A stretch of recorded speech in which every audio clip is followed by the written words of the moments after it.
what's up, I'm Zoe. Welcome or welcome back to my channel. Today we are going to be doing my January wrap up. I got 11 books read in January, which I'm really shocked by because I feel like I didn't do any reading, but apparently I did. I know, shocker. First book that I read this year was The Inheritance Games. This is about a girl who, I can't remember her name right now, but this is about a girl who lives a kind of hard life, and one day she finds out that she is going to inherit this man's fortune. This man that she has never met in her life, and he has a whole family full of successors, but somehow she's the one in the will, and this is about that being unpacked and also the game that comes along with it. This one left me really excited to read the second book. I really just had a lot of fun listening to the clues that were in here and the riddles and like all of the different mysteries and stories and dynamics. I thought it was really good. I kind of was really addicted to it. I finished it very quickly. I get the hype. I think I gave this 4 stars. It constantly reminded me of this Japanese drama that I watched years ago, so I felt like I already knew what was going to happen in the story before we even got to anything. Spy Family Volume 7. There's not really much to say about this because it is a running manga, and so saying too much will give things away, but this series is about a spy who had to go undercover for a mission, and that required him having a child to enroll in a school so he could get closer to someone who, you know, his mission was for. So he adopted a daughter, and he also had to get a wife. So they are a family with many secrets that kind of align. Bad Luck Bridesmaid. This is an arc that I received from NetGalley, and this was about a 30-something girl who has been a bridesmaid many times, and each time that she is bridesmaid, the wedding never happens. Something happens where someone leaves or they don't say I do, whatever. Does not end up ending in marriage.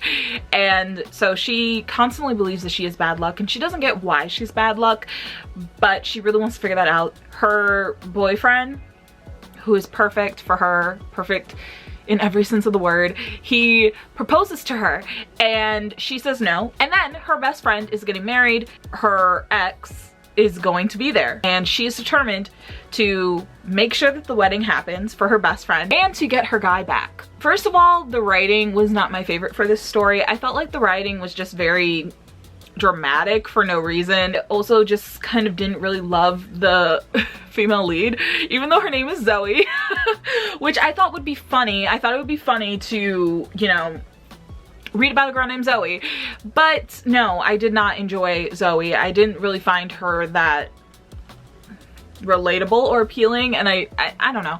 There was the whole ending of this book. I feel like we get put through a ride with Zoe and just like how determined she is to get her guy back after saying no to him. I guess I'll just say, like, big spoiler right here. The book ends with Zoe and I can't even, what is his name? Kylan? Her and him deciding to break up and not pursue anything.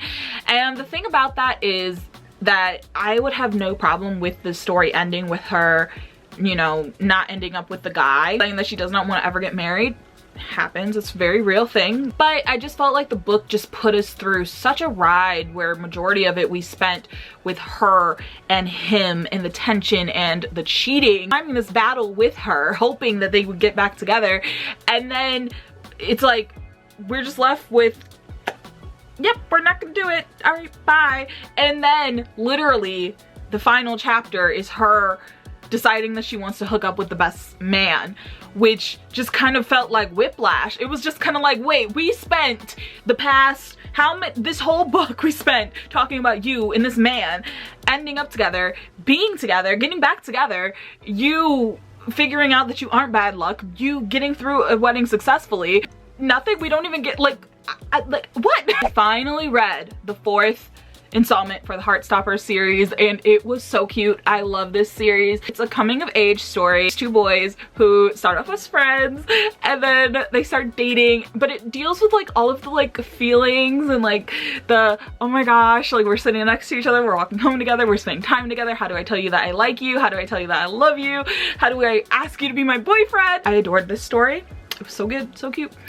And yeah, next is the Tea Dragon Society, another book that I have been hearing about for years. I thought the art was so pretty and I just thought it was a nice little simple story. I definitely was not as wowed about this story. I don't know what I expected, but maybe I just had too much expectation for it, and it was a lot shorter than I thought it was going to be, but I'm really happy that I was at least able to read the first one. I don't know if I would read any of the other ones in this series, but I definitely enjoyed the first one. It was really cute, and yes.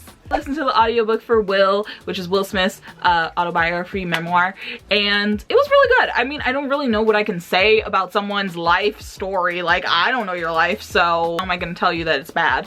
But I liked it. It was nice getting to know some of those behind the scenes stories and tidbits and thoughts, and some of them I think were a little unnecessary to know, but a lot of them were kind of interesting. I think one of my biggest shocks, well, one of them, was that Will Smith had siblings. I don't know why. I never knew that. I don't know. I mean, maybe it was something that was known at one point, but I just never knew he had siblings. I thought he was only child or something. Then I read The Chase, which is like the companion series to the Off-Campus series, and this is like the Briar U Girls. So I read this one and I actually really liked it. I thought it was really good. I do wish that we could have gotten more from Fitz. I absolutely adored Summer De Laurentiis, my girl. Like, I liked them, but I feel like we just didn't get enough. And then in that last fourth of the book, I feel like there was just so much packed in there. I feel like they were just too serious of things to have just been pushed into like the last fourth of the book, where I feel like at that point I really would have loved to see more of Summer and Fitz together as a couple than to be dealing with whatever they were dealing with that came up at the end. It wasn't the best start, which is also probably why I wasn't in a hurry to read the next ones, where when I read The Deal, I was like, I need to get through this series because it's so good. So I don't know, but I do love Summer. That was my girl. Fall for Your Fiance. Now this is an arc that I had from last year. The book already came out in 2021, so I am definitely late. I thought that I should finish it. This is a historical romance that has this guy who has been lying to his mother about how he's dating this woman, gonna marry this woman, and her name is Minerva, and he tells his mom that he's engaged, so she's like, oh, I'm gonna come, da da da, and he has to find a woman to play his wife because he'd rather do that, admit that he lied to his mother. I got about 40% into the book back when I read it last year. I was like, okay, let me see what this is about, and it was just so boring. There were just, how do I say this? Too many words. There were too many words, and that's the only way that I can sum up this book, because there were just too many words, and I did not like that. And I know you're like, Zoe, sweetie, what do you mean too many words? It's a book. There are supposed to be words, but there's a difference between a book and having words and then like a textbook that has too many words. That's what it felt like. I was reading a textbook. Paragraphs were just huge, and there were so many of them, and I was just like, oh my gosh, can we have some dialogue? Can we do something other than these big paragraphs of inner monologue and describing things? And so I decided to just DNF it at that point, and then I went and I read the last 2 or 3 chapters, only to find that literally nothing happened. It was talking about the same things that we were talking about in the chapter that I had stopped at, and so my mind was just blown at that fact, because what do you mean nothing happened in, I don't know how many 100 pages? What? The last book that I read in January was Kingdom of the Curse by Kerri Maniscalco. This is a book that I've been trying to read for months, and I kind of just reached the point where I was like the other ones, where I was just like, I need to get these books done and read. Like, let me try and read a little bit more of this book and see if it hits a little harder, because I definitely have a habit of like leaving books unfinished, and I know that I don't really think I like it. and that's why I stopped. It's not like the Dragon Republic, where that one I feel like is just that things were happening, things were moving, and I just haven't been able to get back to it. But these, I just have felt like, you know, I needed to DNF it, but I just wanted to give it that one last shot. It's just too many words, I think, is my best way to sum it up. And I guess it's really disappointing because I really love the Stalking Jack the Ripper series, so I really thought that I would love this one, but I didn't. It just was too many words, and I feel like the story just dragged on a little too long, where if this book and the first book would have just been together, I think that it would just have been so much better and made more sense. I don't know. And yes, I do count DNFs as a read because I did read a portion of that book. So yeah, and the way I do it, I always go and read the last chapters anyway, so I know what happens. Give this video a thumbs up if you liked it. Subscribe if you have not already. Turn on the alerts so you do not miss new videos. And that is everything. Thank you so much for watching. Bye. Only loving the dreams, baby.